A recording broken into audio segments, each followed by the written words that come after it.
அப்ப இந்த உலகத்துல என்னென்ன வழியெல்லாம் இருக்கிறது? பாவிகளின் வழி என்ன செய்கிறது? இருக்கிறது. பாவிகளின் வழி இருக்கிறது.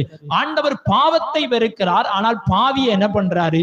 நேசிக்கிறார். பாவத்தை வெறுத்து பாவியை ஆண்டவர் நேசிக்கிறார். பாவம் செய்துட்டு, ஆண்டவரே நான் பாவம் செய்துட்டேன், என்னை மன்னிங்க, நான் இனி பாவம் செய்ய மாட்டேன், நான் இனி உமக்காய் வாழுவேன், நான் மனம் திரும்ப ஒப்பு கொடுக்கிறேன் என்று யார் இயேசுவின் இடத்துல வந்தாலும் இயேசு என்ன பண்றாரு? ஏற்றுக்கொள்ளுகிறார். ஆனால் வேதம் சொல்லுகிறது பாவியை நேசிக்கிறார், பாவத்தை வெறுக்கிறார். அப்ப இன்னைக்கு வழிகள், பாவிகளின் வழி என்ன செய்து இருக்கிறது? நம்ம அந்த வழிகள்ல நடக்கிறோமா? பாவிகளின் வழினா என்ன?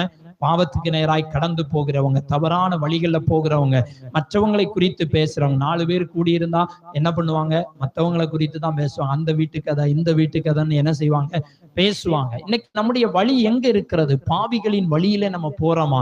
இல்லைன்னா நம்முடைய வழி தேவனுடைய வழிக்கு நேரம்